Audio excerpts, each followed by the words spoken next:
Video like जरूर कर लीजिए और ऐसे वीडियो लगातार फ्री में पाने के लिए चैनल को तुरंत सब्सक्राइब कर लीजिए और बेल आइकन को जरूर टैप कर लीजिए ताकि आगे भी सारे वीडियो आपको मिलते रहे। यूट्यूब में फॉलो करते हैं तो प्लीज ये वाला फ्री टेलीग्राम चैनल जरूर ज्वाइन कर लीजिएगा। सारे नोटिफिकेशन सारे अपडेट यहीं पे आते हैं, ध्यान रखिए। नमस्कार दोस्तों, एक बार फिर से आपका स्वागत है आपके अपने प्यारे YouTube चैनल पर। आज की इस वीडियो में हम लोग एक नए श्रृंखला को आरंभ करने जा रहे हैं, है ना। यह श्रृंखला होगी यूपी पीसीएस प्री 2024 के पेपर 2 के लिए, जिसे कि सामान्यतः सी सेट भी कहा जाता है। देखिए, सी सेट के पेपर में कुल 100 प्रश्न आते हैं। ये 200 नंबर का होता है, लेकिन ये क्वालिफाइंग नेचर का होता है। क्वालिफाइंग का मतलब सिर्फ इसमें आपको 33% नंबर प्राप्त करने की आवश्यकता होती है। देखिए, सी सेट के पेपर में कुल 5 बिंदुओं से प्रश्न आते हैं। सामान्य हिंदी, इंग्लिश, है ना, और इंटरपर्सनल स्किल, इसके अतिरिक्त मैथ्स और रीजनिंग, है ना, यहाँ से जुड़े हुए प्रश्न आपके पूछे जाते हैं। अब देखिए, यहाँ पर ये क्वालिफाइंग प्रवृत्ति का होता है, मतलब इसका नेचर है क्वालिफाइंग, सिर्फ आपको इसे क्वालिफाई करना है ना। तो क्वालिफाइंग नेचर का होने के कारण इसमें बहुत विशेष, ऐसा नहीं कि आपको बहुत विशेष समय देना है, आप अपने अन्य विषयों की बढ़िया पढ़ाई कीजिए। इसको क्वालिफाई करने के लिए सिर्फ आपको क्या करना है, इस सीरीज को फॉलो करना है। इस सीरीज में आपको 1000 जो बेस्ट क्वेश्चंस है जो कि प्रीवियस ईयर एग्जाम में आए हुए हैं उसको डन कराया जाएगा। प्रतिदिन एक क्लास आपको मिलेगी, जिसमें कि हम लोग 10 से 15, 20, मतलब जिस प्रकार के प्रश्न रहेंगे, जितना समय मिलेगा, मैं कोशिश करूंगा कि आपका कम से कम समय बर्बाद हो, कम से कम समय लिया जाए और ज्यादा से ज्यादा जानकारी आप तक पहुंचाई जाए। तो 20 से 25 मिनट की वीडियो रहेगी, इसमें जितने प्रश्न हो सकेंगे उसको हम लोग करेंगे। देखिए, ये श्रृंखला जो ये कंपाइलेशन है, इसमें अभी तक 2012 से लेकर 2022 तक के प्रश्नों को रखा गया। जल्दी से अपडेट करके इसमें 2023 के प्रश्नों को भी शामिल कर दिया जाएगा। तो देखिए, अगर आप टीम के पेड कोर्सेज से जुड़ना चाहते हो तो यहाँ पे कुछ नंबर्स दिए गए, आप इन नंबर्स पे संपर्क करके पेड कोर्स से जुड़ने की प्रक्रिया जान सकते हैं। इसके अतिरिक्त ये ज्ञान सर का व्हाट्सएप नंबर है, यहाँ पर आप व्हाट्सएप के माध्यम से जानकारी प्राप्त कर सकते हैं। अगर अभी तक आपने स्टडी फॉर सिविल सर्विसेज का एप्लीकेशन इंस्टॉल नहीं किया तो आप प्ले स्टोर पर जाइएगा और वहां से एप्लीकेशन को इंस्टॉल कर सकते हैं। चलिए, अब आते हैं आज अपनी इस श्रृंखला के पहले वीडियो पर, है ना, मतलब पहले वीडियो की शुरुआत करते हैं, प्रश्नों को देखते हैं। चलिए प्रारंभ करते हैं अपने क्लास को। दोस्तों, आज इस श्रृंखला की शुरुआत हम लोग अपने मैथ्स के क्वेश्चन से करते हैं। आज पहले वीडियो में हम लोग मैथ्स के क्वेश्चन को डिस्कस करेंगे। इसके बाद आपको reasoning, Hindi, English, interpersonal skill की क्लासेस लगातार मिलती रहेंगी। तो वीडियो में हम लोग जब प्रश्न हल करेंगे तो उसके साथ उसके कॉन्सेप्ट को भी सीखते हुए चलेंगे, ताकि आपको कॉन्सेप्ट सीखने के लिए अलग से क्लास की आवश्यकता ना पड़े। देखिए, पहला प्रश्न दिया है, यहाँ पर इंग्लिश में दिया है और इधर हिंदी में दिया है। जिस भाषा के साथ आपका सामंजस्य बढ़िया है उस भाषा में आप प्रश्नों को हल कर सकते हैं। पहला प्रश्न है, अधोलिखित में कौन विषम संख्या। देखिए, सम और विषम की बात करें, अगर इंग्लिश में कहा जाए तो ऑड मतलब विषम, इवन मतलब सम। देखिए, ऑड क्या होता है, कोई भी नंबर जो 2 से डिविजिबल नहीं है, मतलब 2 से संख्या विभाजित नहीं होगी, उसे ऑड कहेंगे। इसका जनरल मतलब सामान्य रूप होता है 2n +-1। अगर इवन की बात करेंगे तो इवन क्या होता है, कोई भी संख्या जो 2 से कट जाती है, मतलब 2 से विभाज्य होती है, उसे इवन कहते हैं। इसका सामान्य रूप होता है 2n। अब देखिए, ऑड या इवन पकड़ने का तरीका क्या होता है। अब 2 की विभाज्यता पर आइएगा। 2 की विभाज्यता क्या होती है, अगर जो लास्ट डिजिट है, जिसको कि यूनिट डिजिट भी कहा जाता है, अंतिम अंक, अगर अंतिम अंक क्या है, 2 से कट रहा है तो पूरी संख्या 2 से कटेगी, और अंतिम अंक 2 से नहीं कटेगा तो पूरी संख्या 2 से नहीं कटेगी। देखिए, अंतिम अंक है 6, ये 2 से कट जाएगा, मतलब ये संख्या इवन है, ऑड नहीं है। यहाँ पर देखिए 0 है, ये भी 2 से कट जाएगा, है ना, तो ये भी क्या हो जाएगा, ये भी इवन हो जाएगा। और 6 है तो ये भी इवन हो जाएगा। 3 विकल्प यहाँ से एलिमिनेट हो गया, तो इसका सही उत्तर विकल्प ए हो जाएगा। आप ऐसे भी याद रख सकते हैं, यदि किसी संख्या का इकाई अंक 2, 2, 4, 6, 8 या 0 बने तो संख्या क्या होगा, सम होगा। अगर 3, या फिर पहले 1 से शुरू करते हैं, 1, 3, 5, 7 और 9 बने तो ये संख्या विषम होगा। तो आप यहां से भी आसानी से याद रख सकते हैं। आप देखते हैं यहाँ पे इकाई अंक 1 दिख रहा था तो ये संख्या विषम था। चलिए, अब आते हैं अगले प्रश्न पर। प्रश्न संख्या दूसरा प्रश्न दिया, 36 किलोमीटर प्रति घंटा की चाल से 110 मीटर लंबी रेलगाड़ी चल रही है, उसे 132 मीटर लंबे पुल को पार करने में लगने वाला समय ज्ञात कीजिए। देखिए, जब कभी भी इस प्रकार के प्रश्न मिले तो इसका बेसिक फार्मूला होता है time is equal to distance upon speed, ये इसका बेसिक फार्मूला है ना। इसके बाद क्या याद रखना, देखिए सबसे मूल फार्मूला यही है ना। अब जब कभी भी आप देखेंगे ना, तो जिसके पास लंबाई होगा उसका लंबाई रखेंगे और जिसके पास स्पीड होगा उसका स्पीड रखेंगे। ये कहने का क्या मतलब है, जैसे देखिएगा अगर ट्रेन है, देखिए ट्रेन है और इसके बाद ब्रिज है, ब्रिज मतलब पुल बोल लीजिएगा या ब्रिज बोल लीजिएगा। अब देखिए ट्रेन के पास लंबाई है तो ट्रेन की लंबाई रखेंगे, ब्रिज के पास लंबाई है तो ब्रिज का भी लंबाई रखेंगे, और स्पीड की बात करेंगे तो सिर्फ ट्रेन के पास स्पीड है। इसको थोड़ा यहाँ पे समझते हैं। देखिए यहाँ पे क्या दिया, 36 किलोमीटर प्रति घंटा की चाल से, तो यहाँ पे जो चाल दिया है, चाल मतलब स्पीड जो दिया है, जो चाल दिया है ये दिया है 36 किमी प्रति घंटा, ये इतना दे रखा है। और आपको क्या दिया कि यहाँ पे जो ट्रेन की लंबाई है 110 मीटर है, 110 मीटर है, और ब्रिज की लंबाई कितनी है, मतलब जो पुल की लंबाई 132 मीटर है। तो आपका फार्मूला हो जाएगा time is equal to distance upon speed. देखिए डिस्टेंस की बात करेंगे तो 110 मीटर की रेलगाड़ी है, ये हो जाएगा, और 132 मीटर का पुल है। क्योंकि जब रेलगाड़ी चलेगी ना, ऐसे समझिए, देखिए ये यहाँ पे मान लीजिए ये पुल है, ठीक। अब यहां से रेलगाड़ी आ रहा है, जब रेलगाड़ी यहाँ पे एंट्री करेगा तो वो पुल को टच करेगा।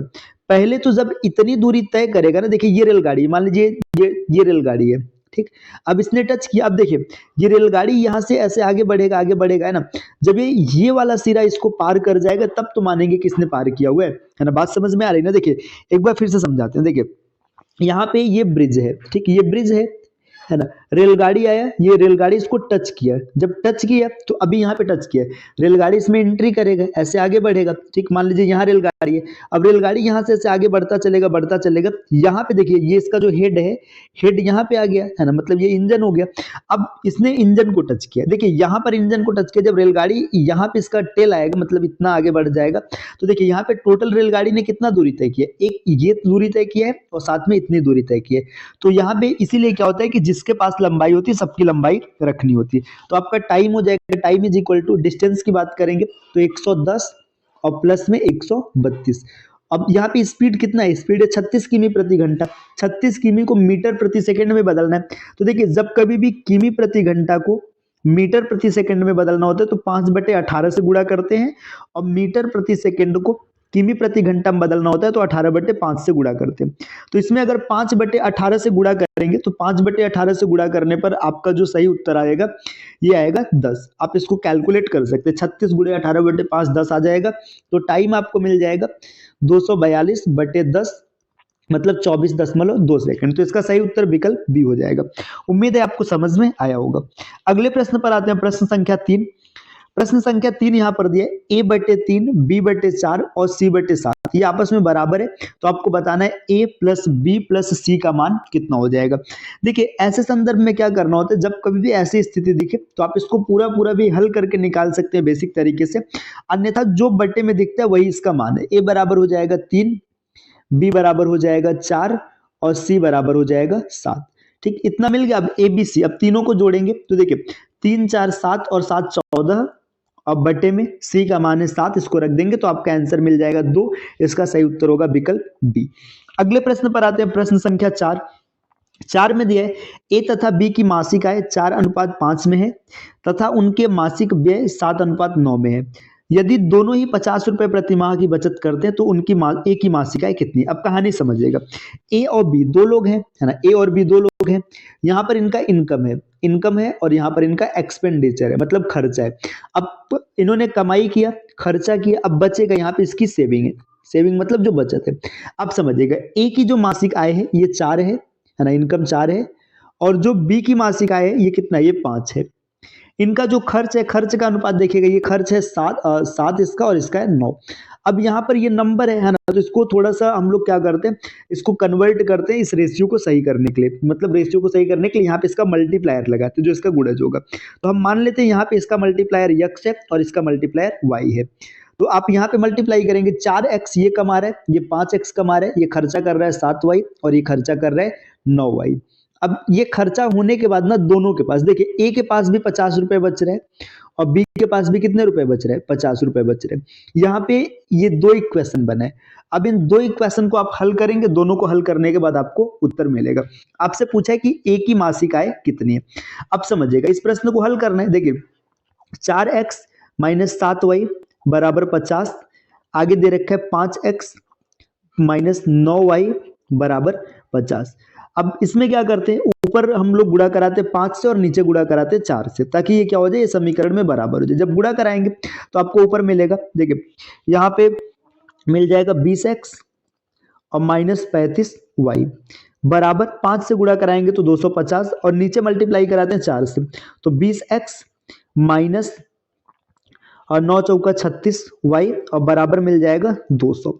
ठीक, अब यहाँ पे इसको जब हल करेंगे, देखिए यहाँ पे घटाएंगे, ये माइनस, ये प्लस और ये माइनस, है ना, ये कैंसिल हो जाएगा। यहाँ पे मिलेगा y बराबर 200, y बराबर 50, माफ कीजिएगा, y बराबर 50। y का मान आ गया 50। जब y का मान 50 आ गया तो कहीं भी आप y का मान 50 रख लीजिएगा, आपको x की वैल्यू मिल जाएगी। जैसे हम y का मान 50 यहाँ पे रखते हैं तो ये हो जाएगा 350, 350 हो जाएगा, 350 इधर आएगा तो 400 हो जाएगा, जुड़ करके x का मान आ जाएगा 100। देखिए अब यहाँ पे x का मान 100 आ गया। आपसे पूछा है ना कि a की मासिक आय कितनी, तो a की मासिक आय है 4x, मतलब यहाँ पर a की इनकम हो जाएगी 400, विकल्प ए इसका सही उत्तर हो जाएगा। तो इसमें इतना लिखना नहीं है, ये तो मैंने आपको समझाने के लिए लिखा है। जब भी ये प्रश्न दिखेगा आप सीधा सीधा आपके दिमाग में आर्टिकल चलना चाहिए कि ये 4x a कमा रहा है ना, b कमा रहा है 5x, इसके बाद ये खर्चा कर रहा है 7y और ये खर्चा कर रहा है 9y, और दोनों की कहानी क्या है, आपस में बराबर है ना। ये 50 ये भी बचा रहे हैं, 50 ये भी बचा रहे हैं, तो यहाँ 50-50 लिख करके आप इसको तेजी से हल कर लेंगे। चलिए आते हैं अगले प्रश्न पर। प्रश्न संख्या 5वां, दो संख्याएं 5:6 के अनुपात में, यदि दोनों में से 8 घटा दिया जाए तो ये 4:5 के अनुपात में हो जाती है, तो संख्याएं होंगी। देखिए यहाँ पे संख्या क्या है, देखिए अब इसको आप बेसिक तरीके से भी कर सकते हैं x मान के, और आप चाहें तो इसको स्मार्ट अप्रोच से भी कर सकते हैं। सबसे पहला इसका बेसिक अप्रोच समझते हैं। देखिए यहाँ पे क्या बोला जा रहा है कि संख्या 5:x के अनुपात में, मतलब मान लीजिएगा संख्या शुरू में 5x था और दूसरी संख्या था कितना, देखिए यहाँ पे 6x था। ठीक, अब दोनों में से 8 घटाए गए, यहाँ से -8 किया गया, यहाँ भी -8 किया गया, दोनों में जब -8 किया गया तो इनका अनुपात 4:5 हो गया, मतलब इसको भाग कर लेते हैं, यहाँ पे हो जाएगा 4/5। क्रॉस मल्टीप्लाई करा देंगे, 25x माइनस 40, 8 पंचे 40 हो जाएगा, बराबर 6 चौका 24x और -8 चौका 32। ठीक, अब देखिए यहाँ पे क्या हो जाएगा, इसको इधर ट्रांसफर करेंगे तो ये आपको इधर आ जाएगा, ये माइनस हो जाएगा, x बराबर मिल जाएगा 8, x की वैल्यू 8 आ गया है ना। तो देखिएगा आपसे पूछ रहा है कि संख्या क्या होगी, x का मान 8 आ गया, शुरू में संख्या 5 और 6 के अनुपात में था, तो 8 पंचे 40 और 8 6 का 48, तो इसका सही उत्तर हो जाएगा विकल्प ए। एक तरीका ये रहा, बाकी इसका स्मार्ट अप्रोच क्या है, स्मार्ट अप्रोच देखिएगा, पहले संख्या 5:6 के अनुपात में था, है ना, इसमें से -8 किया गया तो संख्या किस अनुपात में हो गया, 4:1 में। यहाँ पर देखिए कितने की कमी है, 1 यूनिट की, यहाँ भी 1 यूनिट की कमी है, यूनिट बराबर है, अगर ये यूनिट कम या ज्यादा होता तो पहले इसको बराबर करते। अब यूनिट बराबर, देखिए 1 यूनिट की यहाँ पर कमी है, 5 से 4 हो गया, 6 से 5 हो गया, तो 1 यूनिट का मान है 8, तो 5 यूनिट का मान 40 हो जाएगा और 6 यूनिट का मान 48 हो जाएगा। आप स्मार्ट अप्रोच से तुरंत कर सकते हैं। अगले प्रश्न पर आते हैं, प्रश्न संख्या 6वां। छठे में क्या दिया, 2x minus 1/2x is equal to 6 है, तो आपसे पूछा जा रहा है 4x² प्लस 1/4x² का मान क्या होगा। देखिए इसको हल करने से पहले कुछ चीजें मैं आपको बता दूं, एक छोटा छोटा फार्मूला यहाँ पे याद रखिएगा। देखिए x minus 1/x is equal to a, अगर ऐसा टर्म कभी दिया, या फिर आप a के स्थान पे n भी मान सकते हो, कोई फर्क नहीं पड़ता है ना, और आपसे पूछ ले x² plus 1/x² is equal to क्या होगा, तो सीधा सीधा फार्मूला होता है n² प्लस 2, है ना। अगर पूछ ले x³ माइनस 1/x³ बराबर क्या होगा, तो फार्मूला होता है n³ प्लस 3n, है ना। तो इन सभी फार्मूलों को मैं अलग वीडियो के माध्यम से आपको समझा दूंगा, है ना। अभी यहाँ पे हम लोग क्वेश्चन सॉल्व करते हैं, तो आप इस फार्मूले को देखिएगा, ये फार्मूला यहाँ पर क्या दिया है, 2x minus 1/2x is equal to 6 है। तो देखिए यहाँ पे इसको x की जगह पे हम 2x अगर मान ले तो सेम टू सेम यही स्थिति हो जाएगा, x का स्क्वायर करेंगे तो 4x² मिल जाएगा, यहाँ पर भी 4x हो जाएगा, यहाँ पे लास्ट में n दिया है, n का मान हो गया 6, है ना, तो 6 6 का 36, 36 में 2 जोड़ेंगे 38, तो इसका सही उत्तर हो जाएगा 38, विकल्प ए। ये सीधा सीधा फार्मूला याद रखने वाला प्रश्न है, अगर आपको फार्मूला याद है तो आप आसानी से प्रश्न बना लेंगे, आपको किसी भी प्रकार की कोई समस्या नहीं होगी। चलिए आते हैं अगले प्रश्न पर, प्रश्न संख्या 7। देखिए प्रश्न संख्या 7 में क्या दिया है, देखिए ये भी पूरी तरीके से फार्मूला बेस्ड क्वेश्चन है। x+3 का होल क्यूब और प्लस x माइनस वाई का होल क्यूब, और आपसे पूछ रहा है कि इसका उत्तर क्या बनेगा। देखिए अगर x प्लस इसका अगर होल क्यूब आपको याद है तो आप आसानी से क्वेश्चन को कैलकुलेट कर लेंगे। देखिए इसका फार्मूला क्या होता है, x प्लस वाई का whole cube, x cube plus y cube plus 3xy और ब्रैकेट में x प्लस वाई, ये इसका फार्मूला होता है। अब आगे प्लस करना है x माइनस वाई का होल क्यूब, तो ये फार्मूला होता है x cube minus y cube minus 3xy और ब्रैकेट में x माइनस वाई। ठीक, ये फार्मूला होता है। अब देखिएगा ये वाई क्यूब और वाई क्यूब बराबर है, एक प्लस एक माइनस है तो कैंसिल हो जाएगा। अब यहाँ पे ये मत सोचिएगा कि ये दोनों भी कैंसिल हो जाएगा, क्यों नहीं होगा, क्योंकि यहाँ पे देखिए अंदर मल्टीप्लाई हो रहा है। तो जब इसको मल्टीप्लाई करेंगे, हम यहाँ पे नीचे हल कर रहे हैं, देखिए एक्स क्यूब प्लस यहाँ पे मिल जाएगा 3x² वाई और आगे मिल जाएगा प्लस 3xy², ये मिलेगा। अब देखिए नीचे का भी मल्टीप्लाई कराते तो आपको मिलेगा एक्स क्यूब, देखिए माइनस और यहाँ पे प्लस, क्या हो जाएगा, माइनस हो जाएगा। माइनस हो जाएगा तो यहाँ पे लिखेंगे माइनस 3x² वाई और माइनस और माइनस होता है प्लस, तो यहाँ पे लिखेंगे प्लस 3xy²। देखिए यहाँ पे ये प्लस माइनस है तो कैंसिल हो गया, आपको मिल गया एक्स क्यूब और प्लस यहाँ पर 3 और 3 आपस में जोड़ेंगे तो मिल जाएगा 6xy²। अब यहाँ से आपको देखिए यहाँ पे तो ये दोनों जुड़ा है तो यहाँ पे 2 हो जाएगा। अब यहाँ से 2x कॉमन मिल जाएगा, जैसे 2x कॉमन करेंगे तो अंदर बचेगा x² और प्लस में 3y², तो x² प्लस 3y², ये इसका बिल्कुल सही उत्तर हो जाएगा, विकल्प डी। देखिए यहाँ पर अगर आपको फार्मूला याद है तो आप आसानी से कैलकुलेशन कर लेते, आपको किसी प्रकार की कोई समस्या नहीं बनती। चलिए अब आते हैं अगले प्रश्न पर। देखिए प्रश्न संख्या 8, इसमें यह पूछ रहा है कि अधोलिखित भिन्नों को का आरोही क्रम होगा। आरोही क्रम मतलब आपको इसको छोटे से बड़े के क्रम में लिखना है, सबसे पहले सबसे छोटा, फिर उससे बड़ा, फिर उससे बड़ा। तो यहाँ पर देखिए अब इसके भी कई तरीके है ना, या तो आप क्रॉस मल्टीप्लीकेशन मेथड से निकाल लीजिए या तो आप भाग करके चेक कर लीजिए। तो देखिए यहाँ पे भाग करके अगर आप चेक करने के लिए देखेंगे तो ज्यादा आसान बनेगा, अगर आपको प्रतिशत भिन्न का मान याद है तब। देखिए 3/8 अगर आप परसेंटेज में देखेंगे तो आपको कितना मिलता है, 3/8 का मतलब होता है 37.5, है ना। अब इसके बाद देखिए 3/5 का परसेंटेज वैल्यू होता है 60%। 2/3 का होता है 66.7%, और इसके बाद 1/2 का मान होता है 50%। अब इसमें आप आसानी से देख लीजिए, सबसे छोटा है कौन, 50, मतलब 1/2 सबसे पहले आएगा। तो विकल्प बी और विकल्प ए कभी उत्तर नहीं हो सकता। देखिए सबसे पहले 1/2 आएगा, 1/2 के बाद आएगा 3/5, 1/2 के बाद आएगा 3/5। यहाँ पे अच्छा माफ कीजिएगा, मैं कहाँ देख रहा हूँ यार सबसे पहले तो ये आएगा ना, ये आएगा शायद, मतलब सबसे पहले 3/8 आएगा, माफ कीजिएगा दोस्तों, पहले पर ध्यान गया ही नहीं। देखिए यहाँ पर ये 50 हो जाएगा, सबसे पहले ये आएगा। देखिए सबसे पहले 3/8 आएगा, 3/8 आएगा मतलब ये दोनों उत्तर नहीं बन सकता। 3/8 के बाद 1/2 आएगा, 3/8 1/2, इसके बाद आएगा 3/5 और लास्ट में आएगा 2/3, इसका विकल्प ये सही बन जाएगा।